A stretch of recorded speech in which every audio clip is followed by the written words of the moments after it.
We started doing these training sessions, and we can cover lots of different topics. And of course, a new thing for us, kind of new for us down here at Historic Spanish Point campus, is the butterfly house. We've had a butterfly garden for years, and that's been a popular thing, but not like this butterfly house. It's become a bit of a phenomenon. And of course, this started out with the Dali exhibit downtown campus, and then thoughtfully repurposed here on this campus.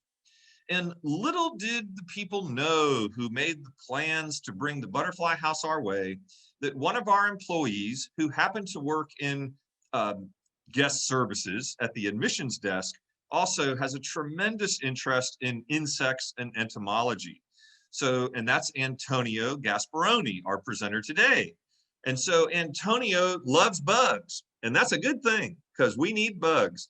And it's easy to love butterflies. So today's a pretty cool topic. So Antonio volunteered to put together a little program to share with us more about what we might want to know about butterflies. And so with that, I'd like to turn it over to Antonio at the same time that I say, put any of your questions into the chat and we'll be able to respond to those questions. And let's give Antonio our undivided attention and see what we can learn about butterflies today. So Antonio, take it away. Hello, everybody. Thank you, John. I appreciate it. So let me share my screen here. I'll start bringing up the presentation. So I think you guys should all be able to see this now. So as John said, I love bugs and insects, and we have the butterfly house here at the Historic Spanish Point campus. It's been fantastic.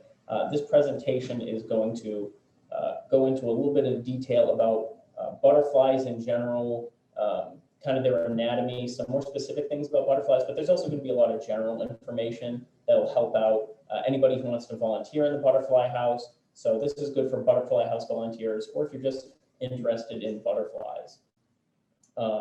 So I think the first thing everybody should know is what is a butterfly? It kind of seems like an odd question to ask, but some people don't quite know. Butterflies simply are insects. And what is an insect? What is a bug? People call insects bugs, but not all insects are actually bugs. All bugs are insects, but not all insects are bugs. Kind of like all thumbs are a finger, but not all fingers are thumbs. A bug is an insect that has 6 legs. It's in the order Hemiptera, and most importantly, they have a straw-like mouth part. It's like just a tube. And the tube has a piercing tip at the end, and they use this solid, rigid tube to, pierce plants, fruits, other insects, mammals, anything to feed on them. Butterflies have a similar mouth part. They're both called the proboscis, but the butterflies is a little different. Theirs is longer, and it's rolled up underneath their head. And when they go to feed, the proboscis will unroll, and they'll be able to get their proboscis inside the flowers to feed. Similarly, all butterflies also have 6 legs too, just like true bugs. But the proboscis is what I'm focusing on here. As you can see in the center picture, it is rolled up underneath the head, and then when they go to feed, it rolls out. You can see in the left and right picture how it's used to enter the flowers, get the nectar, and that's how they feed. So a butterfly is an insect, but it's not a bug, so to say.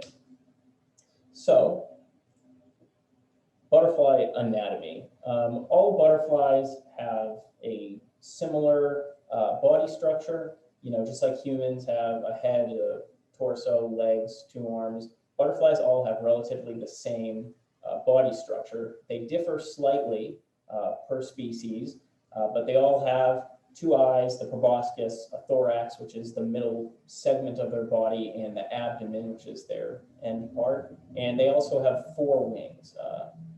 They have 2 forewings and 2 hind wings. And there is something interesting about some butterflies. Some of them in the family Nymphalidae, which has around 6,000 species in it. They have reduced forelegs. So the first 2 legs on their body actually don't really look like they're there. All butterflies have 6 legs, but the butterflies in the Nymphalidae family appear to only have 4. Their front 2 legs are instead kind of folded up against their face almost, and they're vestigial. They don't really use them. Sometimes they're used for holding on to something, like when they're feeding, but for the most part, they're not used at all. So if you're ever looking at a butterfly, you might see that it looks like it only has 4 legs, but it actually does have 6. And there in the lower left, that picture, there's some examples of some butterflies in the Nymphalidae family. They're also known as brush-footed butterflies. A few of those we have here at the butterfly house at Spanish Point: the queen butterfly, Gulf fritillary, the zebra longwing, painted ladies and American painted ladies. Those are commonly found butterflies. So they're all in the Nymphalidae family. They look like they have 4 legs, but they really have 6. So some more information about the butterfly's anatomy: their wings. This is something very important that I try to tell all of the Butterfly House volunteers. Their wings have these tiny little scales all over them. And these scales primarily help with absorbing sunlight and warming the butterflies so that they can fly. An important aspect of the butterfly's life is ensuring that it warms up in the morning and it's able to move around for the day to get food. So these scales are specially designed to absorb sunlight and reflect into the body and warm up the butterfly. And what they also help with is flight. And these scales are very, very, very delicate. The slightest touch can rub them away. So what you want to make sure is that obviously you're never touching the butterfly's wings. You're trying your best not to touch the butterfly's wings. If they do lose scales on their wings, the butterfly can be fine, but if it loses too many, that's when problems are going to start appearing for the butterfly. The scales never grow back. So what the butterfly has when it emerges from the chrysalis, that's what it has for the rest of its life. And as the butterfly ages, as it brushes against plants and flowers while it's nectaring, as the rain hits it, as the wind blows it around, they're going to lose these scales. And you can kind of tell an older butterfly from a younger butterfly because the scales will be more apparent on the younger butterflies.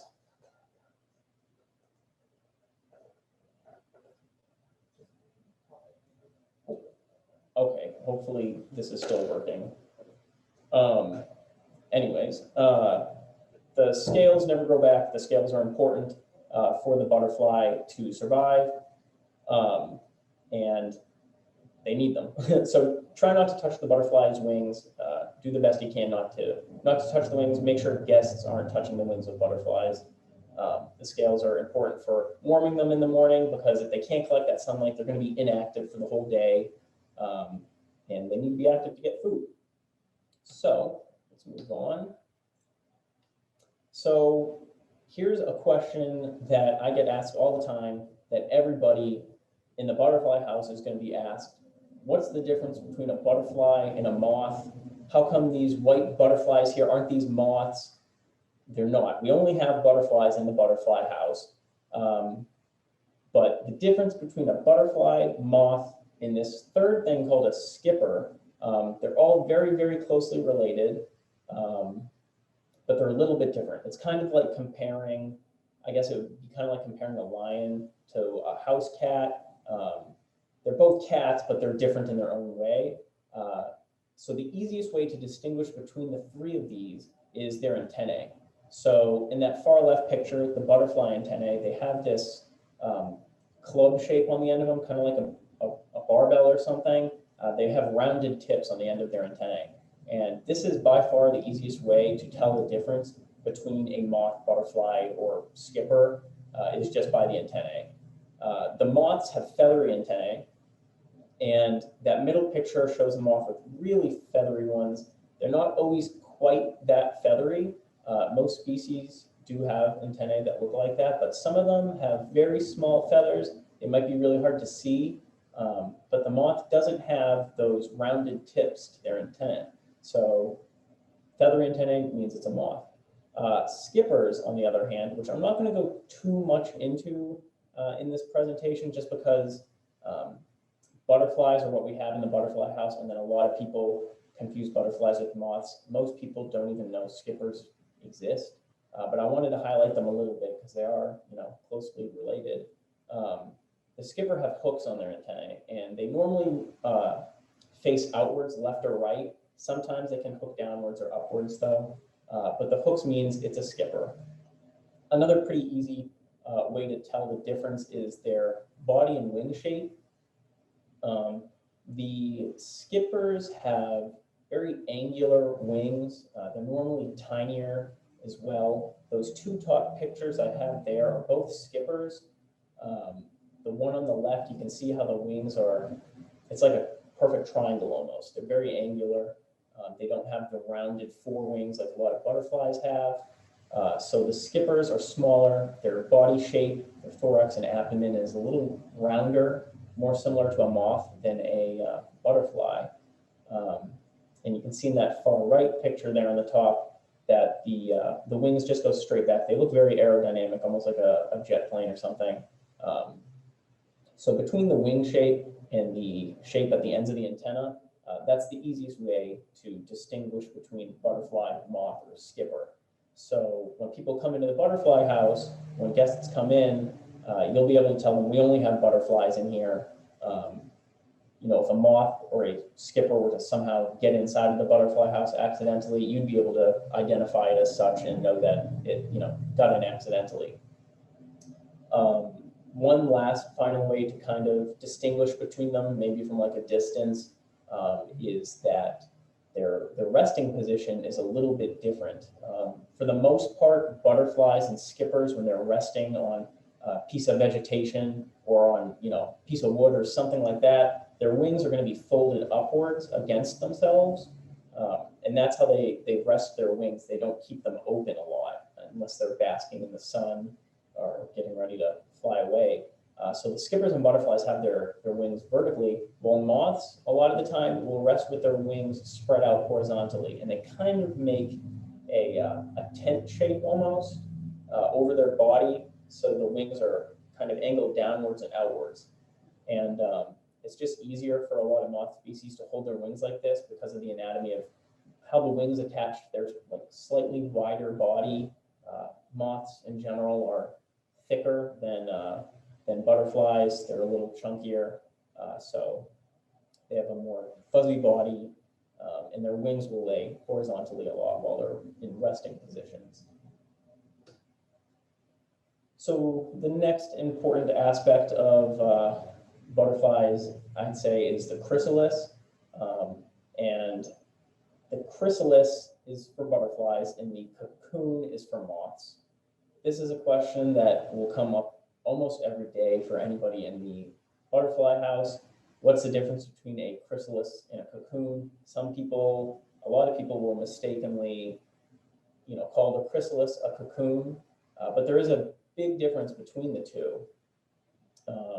So butterflies have the chrysalis, moths have cocoons, and skippers, which I'm not really going to go into anymore, they have a bit of a combination. They kind of spin a temporary silk cocoon and ends up crystallizing kind of. But I'm not going to go into that because we're just going to focus on the chrysalis and the cocoon here, the butterflies and moths. So this picture that I have here, it's a really great picture because it shows the process of the monarch caterpillar going from caterpillar to chrysalis and then eventually the butterfly. So when a butterfly or moth emerges from its chrysalis or cocoon, there is a specific term that's used. It's called eclosing. That's basically when the animal has finished its metamorphosis process, which I'll go into a little bit later here. But the easy way to say it is just it's emerged from the chrysalis. So in that picture on the left here, you can see the monarch caterpillar has attached itself to a branch and it hangs upside down. and they shed their skin as they grow. So the caterpillar, throughout its lifetime as the caterpillar, will shed its skin a few times, 4 or 5 or 6 times or so. And that last time that it sheds its exoskeleton, its skin, it will have the chrysalis underneath. So that left picture, you can see it's hanging upside down, and then the skin starts to shed off. The exoskeleton is being broken away. And inside you see this green structure. It's called the prechrysalis. And this eventually hardens up and becomes the chrysalis. So that center picture, you can see the fully formed chrysalis, and it will remain like that for about 10 to 20 days. It depends on the species of butterfly, how long it remains in the chrysalis. And eventually it'll emerge as the adult butterfly. So the difference between a chrysalis and cocoon is the cocoon is a little more protective. The moth will spin silk around itself, the caterpillar, and its metamorphosis takes place inside of the cocoon. The chrysalis is a little bit more vulnerable. It's out in the open. They can blend in very well with their surroundings. Some chrysalises have evolved over time to look just like leaves of the plants that they're hanging on. It's really remarkable how the chrysalis, how well they can blend in, how hard they can be to find. So it's very interesting. Looking through the butterfly garden, looking through gardens at your house, it can be very difficult to find the chrysalis. So first I'm going to go over the inside of the chrysalis, then I'm going to go over the inside of the cocoon, just so you know what the process is like. Because what a lot of people don't know is actually the metamorphosis process, what happens during it. It's not like the caterpillar is inside the chrysalis and simply grows wings. It's quite a remarkable process that undergoes. So the caterpillar attaches itself, and there's the tip of the chrysalis, the stem, so to speak, what attaches it to the branch or the underside of the leaf. That has a term, it's called the cremaster. And below the cremaster are the abdominal segments of the chrysalis, and these kind of flex. So if you ever see a chrysalis in the butterfly house in the chrysalis box kind of moving, they can move left and right a little bit. They kind of wiggle around. And those are flexible segments on the chrysalis that, I mean, you can tell if the organism inside is alive, because if it's moving, it's alive inside. And then additionally on the chrysalis, you can kind of see where the wing would be, where the legs form, where the antenna and head would form. And if I go back a slide here on the monarch, you can see on the right side how the chrysalis is darkening up and the wings are actually showing through the chrysalis. The skin of the chrysalis kind of turns transparent and the butterfly inside shows through. And this is the case with a lot of species of butterfly where the chrysalis kind of turns transparent and you can see the butterfly inside right before it emerges. This is how you know it's getting very close to starting to eclose and finish its metamorphosis process. Other species, it's not as obvious. Maybe the chrysalis will turn a darker color, but you can't see the wing pattern through. It doesn't quite turn translucent. And some chrysalises hardly change at all, and all of a sudden you could have a butterfly inside. So in this picture on the left, you can see where the wing will kind of form and where the head is. The head normally always is hanging straight down. Different caterpillars attach themselves to different plants in different ways. So some chrysalises are kind of held at a 45-degree angle on the plant that they're attached to. Others just hang straight down. Some of them are kind of held on by silk that the caterpillar has spun before it's transformed into the chrysalis. So inside the chrysalis, the most interesting thing, I think, is the caterpillar totally liquefies. It does not simply grow wings, like I was saying earlier. The body totally turns to mush. It's like a soup inside. There's special enzymes that are secreted that kind of digest the body. And if you were to cut open the chrysalis at the right time, nothing will come out but liquid. It's a little gross, but that's just how it is. If you look in the chrysalis box in the butterfly house, you'll see at the bottom there's a lot of liquid splatter. It's like a reddish brown color. And that's because when the adult butterfly is forming inside the chrysalis, there's always a little bit of leftover liquid inside. And when the chrysalis opens up, it just drips down and gets on the bottom of the butterfly box. So that's why sometimes it kind of looks like a murder scene down there. It looks pretty gross and it needs to be cleaned every now and then. So there's always going to be a little bit of that leftover liquid from when the caterpillar was in its metamorphosis process. And that process it's insane because the caterpillar goes from, a solid organism to total liquid and then back to a whole totally different solid organism again. It's a very energy rich process that happens very quickly, which is why the caterpillar eats so much as the caterpillar. It needs to fuel its body for this entire process. And it's remarkable how it goes from a liquid to a solid. It's very cool. And so here's the cocoon. The cocoon is similar but a little different.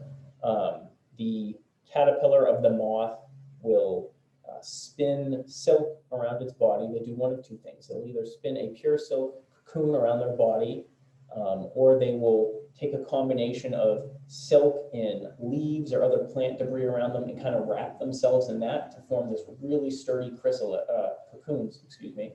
And these cocoons they're tough. They're made so things cannot easily get into them. If you ever find an empty moth cocoon walking around outside, pick it up and feel how leathery and fibrous it is. It's very hard to rip and tear. They're very well made so that predators can't get in and that the pupa inside is very well protected.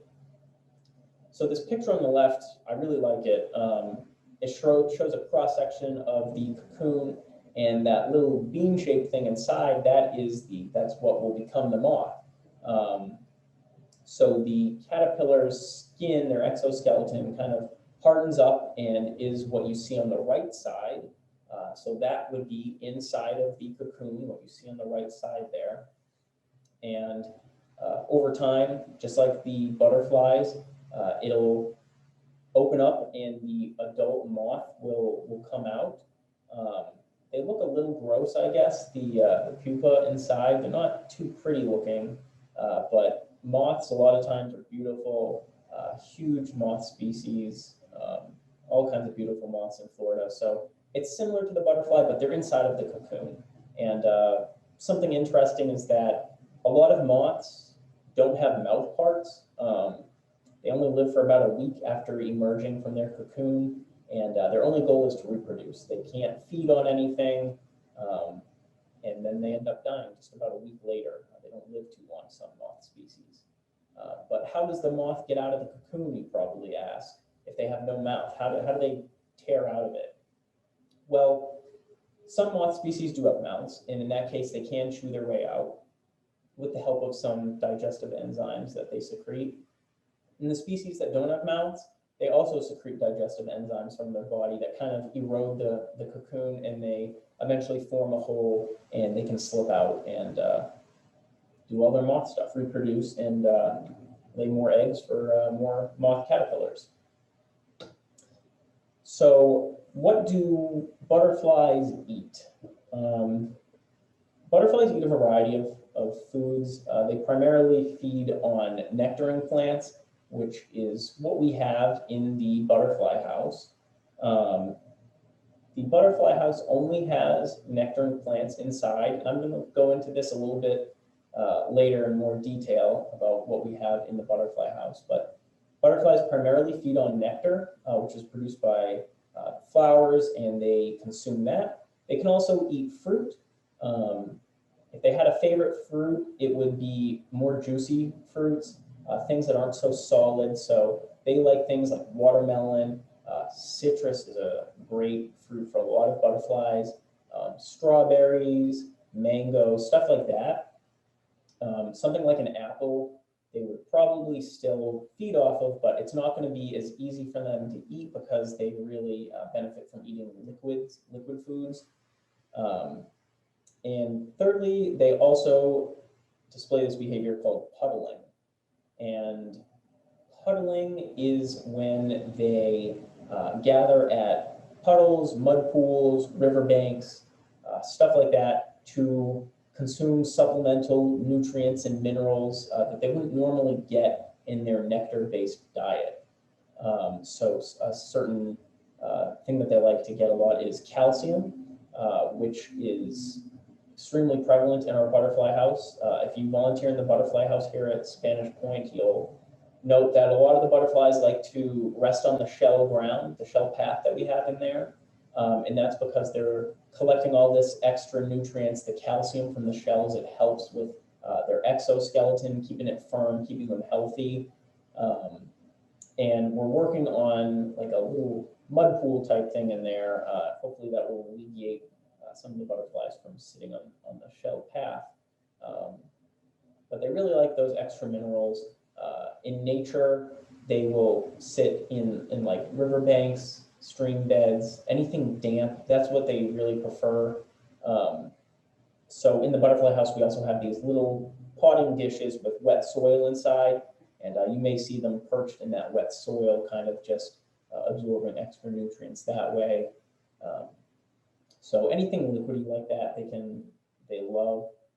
And then the shell, they can also absorb different minerals through their exoskeleton. Their feet are very interesting butterflies because they kind of taste with their feet.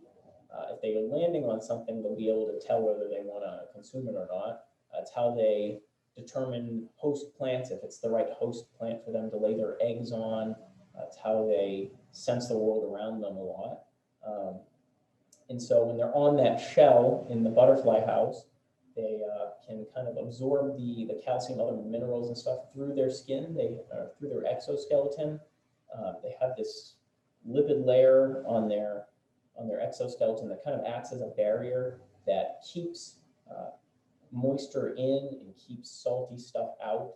A lot of insects don't really like salt, but it can also absorb certain minerals and nutrients through their exoskeleton, and it's very helpful for them. So moving on with the host plants and nectaring plants, what is the difference between them? The main difference is nectaring plants are primarily for adult caterpillar or for adult butterflies. They provide the food, and the host plants are for the eggs and caterpillars. We don't have any host plants in the butterfly house here at Spanish Point because we don't want the butterflies laying eggs in the butterfly house. The caterpillars would defoliate the host plants. It wouldn't look too nice. It's not what you'd really want in a display garden. But we do have the butterfly garden right next door to the butterfly house, and that is natural. The butterflies, wild butterflies can come lay their eggs. I've seen many caterpillars and chrysalids in there, and it's great seeing them all in springtime, early summertime. We're coming right up on that time of year when you're going to be seeing a lot of caterpillars, chrysalids, and butterflies. So it's very exciting walking through the butterfly garden and seeing all the new life in there. I definitely recommend, if you're volunteering at the butterfly house, to walk through the butterfly garden every now and then, maybe tell guests about it, walk them through it, and see if you can find any caterpillars on any of the host plants in there, because we have plenty of butterfly host plants in there. So anyway, the butterflies seek out the host plant, and that's what they're going to lay their egg on. And butterflies lay either a single egg, sometimes they lay clusters of eggs, but when those eggs hatch, the caterpillars are ready. They have their first meal. They're going to be eating, in some cases, their egg that they hatched out of, and then they'll immediately start eating the host plants. And they really eat those host plants. They need to eat a lot. They consume a lot, so they have enough energy to transform into the adult butterfly. So this kind of ties in with the life cycle of the butterfly. The host plant is very important in the whole life cycle. Without it, the butterflies wouldn't wouldn't be able to reproduce and create more butterflies. They have four main stages of life. It has the egg, then the larva or the caterpillar, the pupa, which is the chrysalis, and then it goes to the adult butterfly. And the adult butterfly, of course, lays the eggs again, and the cycle repeats. Host plants are very important for this because the life of the butterfly starts on the host plant with the egg, and it hatches, and eventually, as it becomes the adult butterfly, it returns to that same kind of host plant and will lay its next generation of eggs on that host plant. So it's a whole cycle, and we're going to go into that cycle, each step of it here. So the eggs, here's what butterfly eggs look like, what some butterfly eggs look like. Not all of them are this spherical shape. Sometimes they're kind of drill shaped. They might be pointy on top, but they're all very tiny and hard to find. Unless they're laid in large clusters like what you see in that right side, they're going to be laid mostly singly on the underside of leaves or at the new growth spots of different host plant species. So they can be very hard to find. They want to be hidden because predators would like to eat them, other insects, small reptiles like lizards. There's all kinds of potential predators that would want to eat these eggs and even the caterpillars. So the amount of time that the egg remains as the egg is about 3 to 10 days. And this depends on the species of butterfly, how long it remains as the egg. It depends on the environmental conditions. Butterflies they definitely favor warmer weather. Colder weather isn't so great for them. They can survive it, but they definitely prefer warm weather. And I'm going to go into that a little bit later as well. So the eggs are laid, and after around 3 to 10 days, they will hatch into the caterpillar. And caterpillars come in all different shapes and sizes. That one on the left is the monarch, it's very recognizable. That one in the center is for the zebra longwing, and that one on the right is for the Atala butterfly. Some caterpillars, have spines on their body to try to deter predators. Some of them taste really bad, like the monarch caterpillar. So usually they have some kind of defense against predation, but some are just very vulnerable and they need to hope that they don't get eaten. The caterpillar stays as the caterpillar for about 2 to 5 weeks. This is heavily, heavily dependent on the conditions that the caterpillar is raising itself in. The more host plant available for it to consume, the faster it will turn into the chrysalis, the faster it will begin to pupate and become the adult butterfly. They eat a ton of food and they grow in size very rapidly. The caterpillar will shed its skin a few times, and that last time it sheds its skin, that's when the chrysalis will be underneath the skin, as you saw earlier. And eventually it'll pupate and become the chrysalis. So it remains in the chrysalis stage of life for about 10 to 20 days. This is mostly dependent on what species the butterfly is, what it's going to emerge as. But this also heavily depends on the weather conditions, the environmental conditions around the chrysalis. Because of that, some species remain as the chrysalis for months. And this is called overwintering or diapause. And a species of butterfly that does this frequently is different swallowtail species. So the giant swallowtail, tiger swallowtail, they may remain in the chrysalis stage for 1 to 3 months. Sometimes they will emerge, after 10 to 20 days or so. But if it's cold outside, like during the winter, they can remain in the chrysalis until springtime.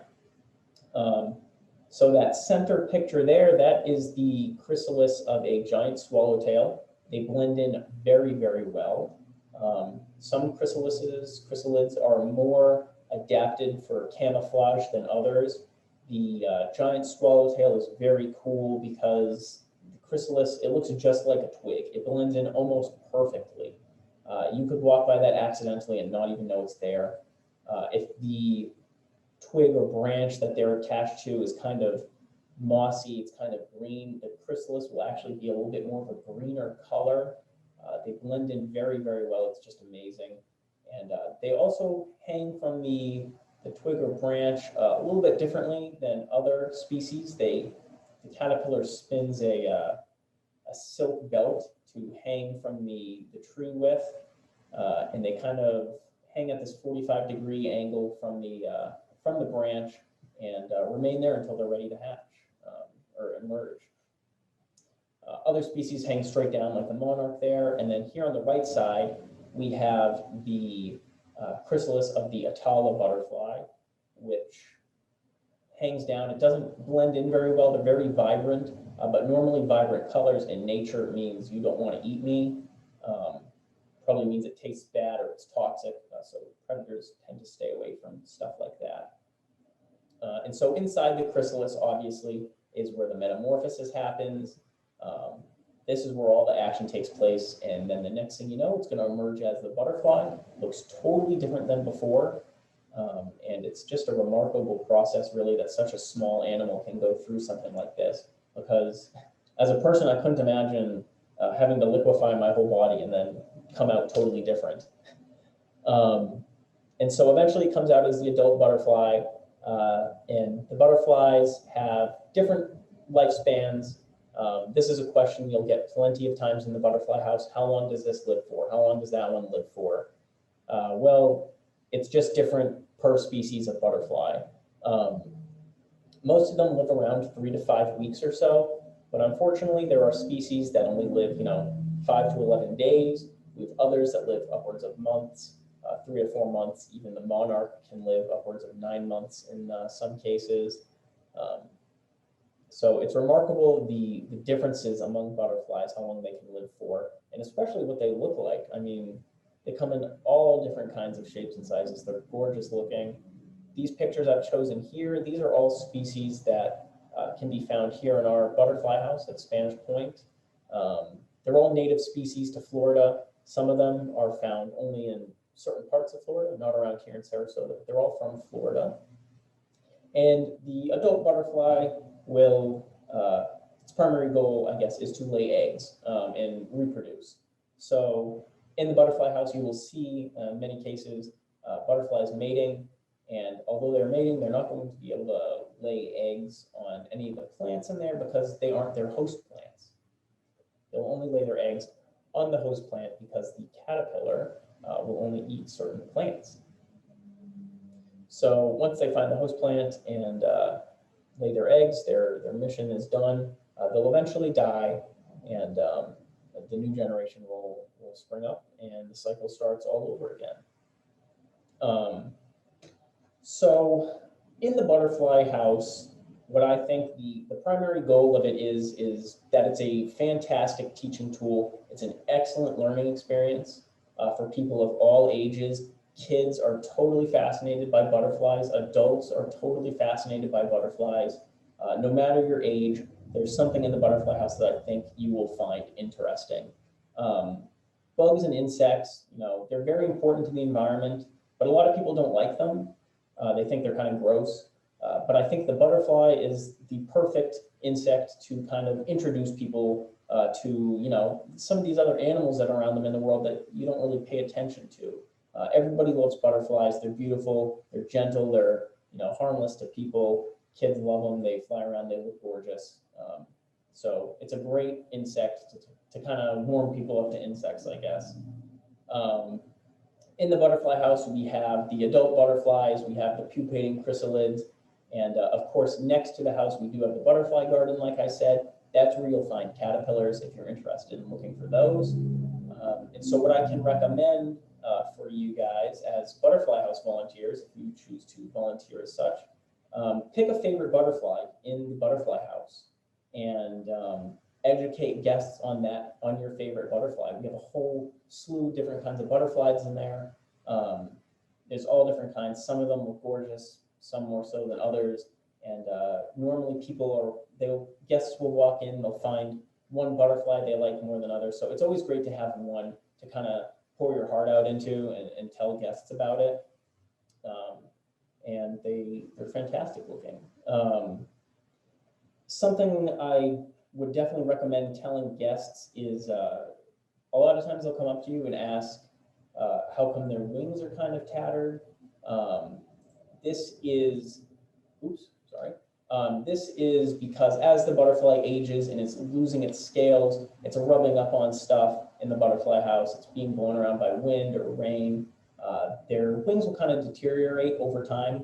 And as long as the butterfly can still fly, it's going to be mostly fine. But there are going to be those exceptions when, you know, a big chunk is missing and it's harder for the butterfly to fly. So you will be seeing stuff like that. Another aspect of the butterfly life cycle I'd like to highlight on is back in the chrysalis stage. The whole process when the caterpillar is transforming into the butterfly, it's very intensive. Their body totally liquefies, like I said, and when they go to reform into the butterfly, there's specialized cells inside the that whole soup that will eventually become a certain part of the body. So there's a certain cell that will grow into the forewing, the hind wing, the legs, the eyes, the head, the thorax. Every part of the butterfly, internal and external, has a specialized cell that eventually develops into that body part. And during this process, sometimes things go wrong and it doesn't come out right. Sometimes a butterfly will never emerge from the chrysalis. It just didn't make it. The process wasn't completed correctly.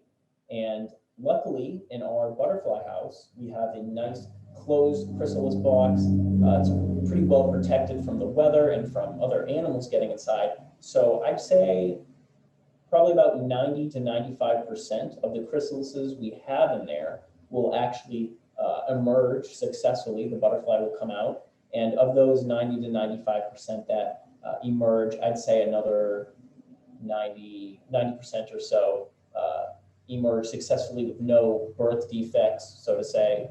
And this is fantastic numbers because in nature, they're not always so lucky. Something would eat them as their wings are drying.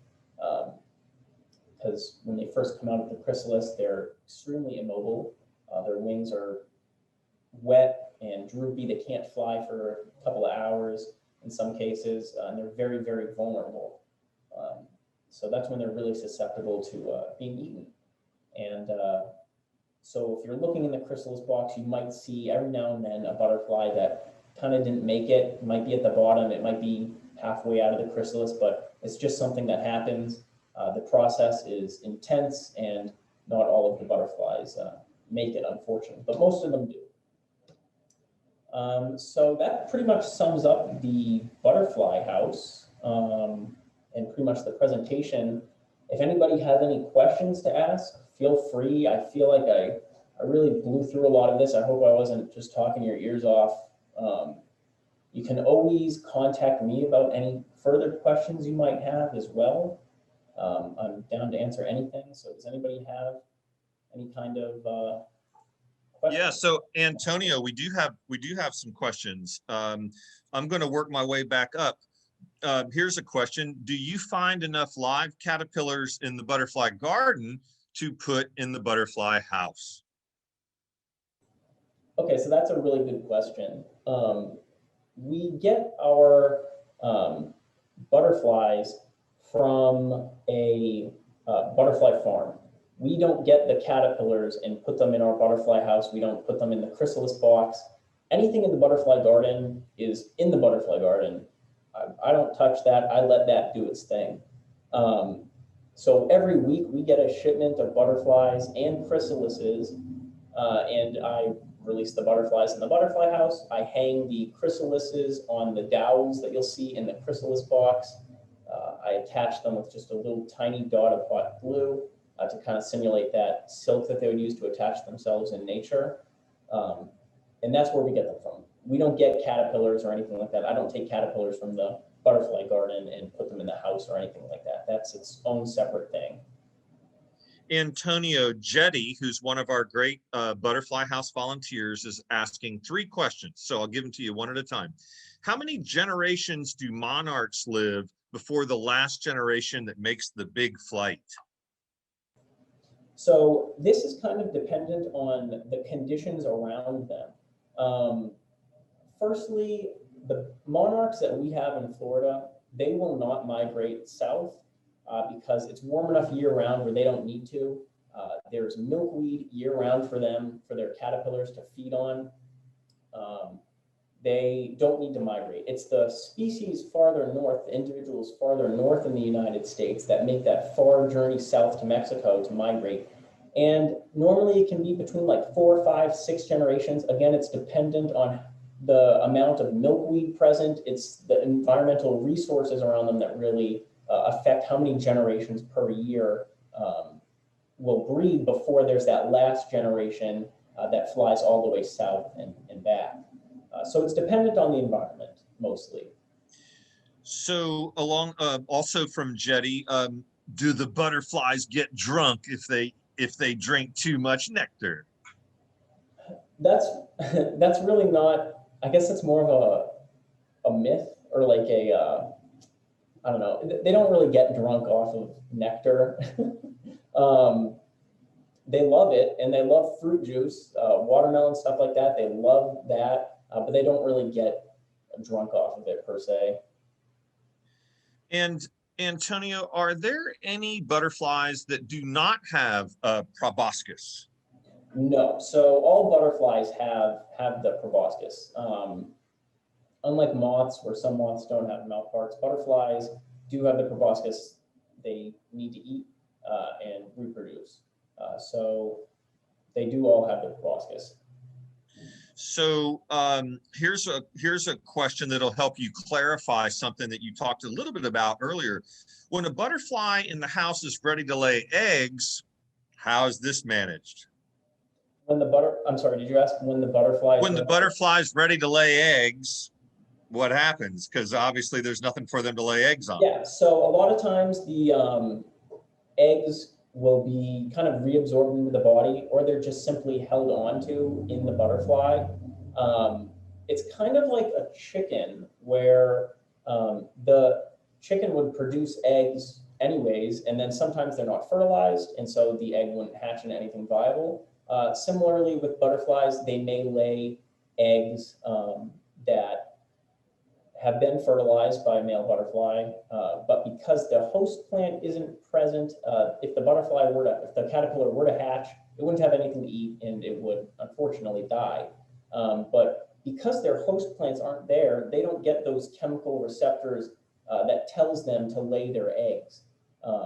So they're just held onto. They're not laid.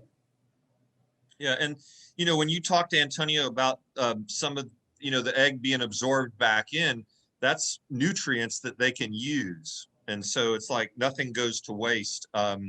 Marine sea turtles do that. If they have long migrations after nesting, they don't lay their last clutch of eggs, they reabsorb it. So that's kind of cool.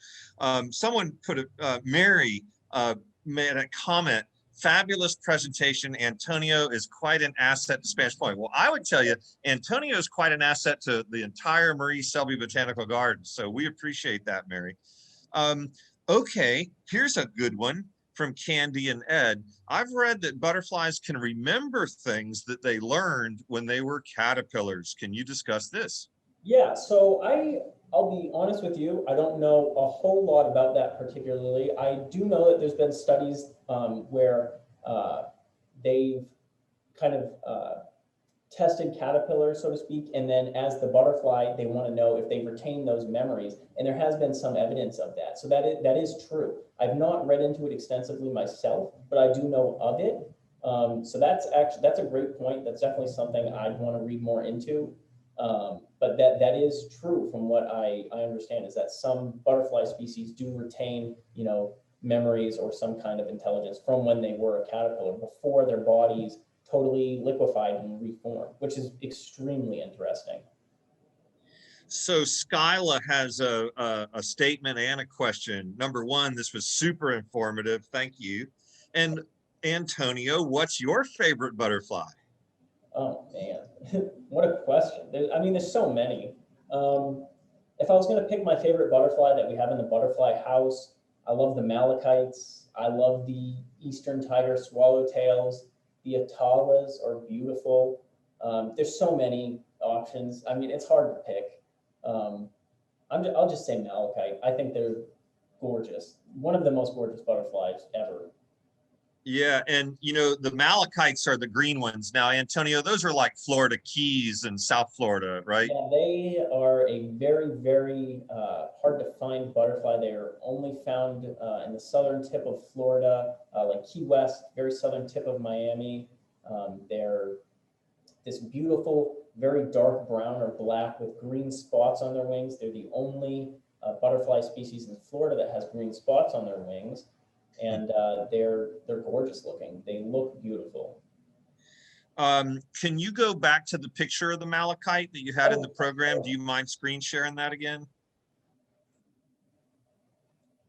Because you had a great photo there of the malachite. And then we'll take care of the rest of the questions because we do have some more questions, Antonio. So the malachite's the second from the left on the top row. Yes, absolutely gorgeous butterfly. They also have really vibrant orange eyes, which contrasts nicely on the black. All right. Okay. Go out of the screen share again. Now I can see the questions again. Okay. Here's any suggestions on how to tell a 3-year-old not to touch or try to catch the butterflies? That's a great question. This, for the volunteers, what I'd recommend is this primarily, I think, should come down to the parents in the butterfly house of that child.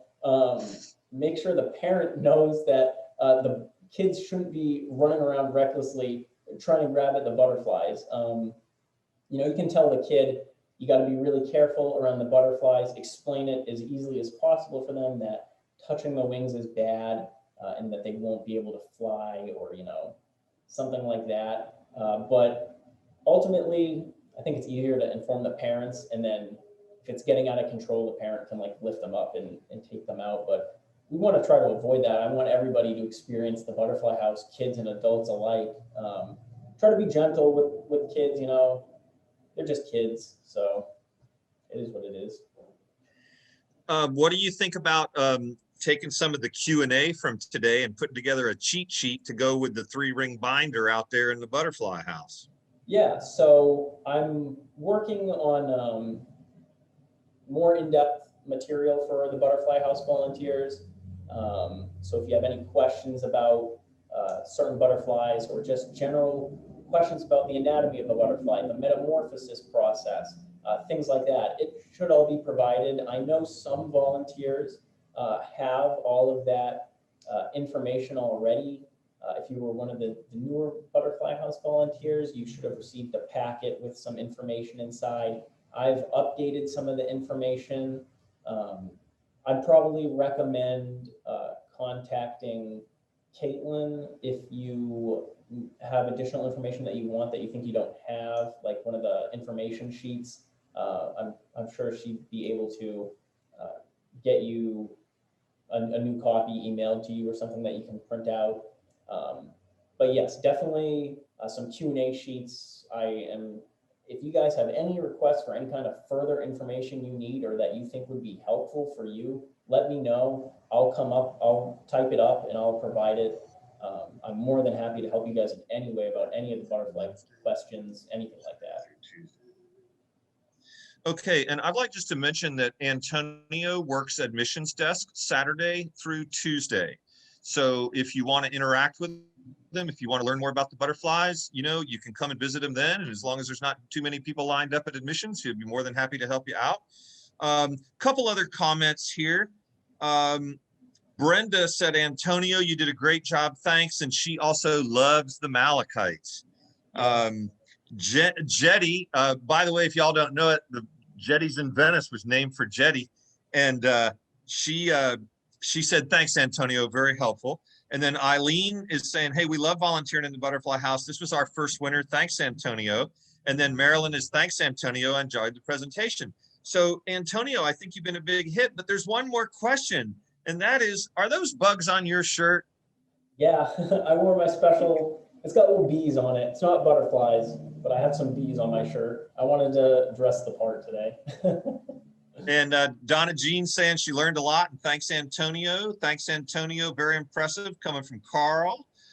So I think that this has been a tremendous success today. 51 people on the call might be a record for us. And folks from downtown campus and folks from the historic Spanish Point campus. And Antonio, I got to tell you, man, I pride myself in delivering a good program, and now I know who my competition is.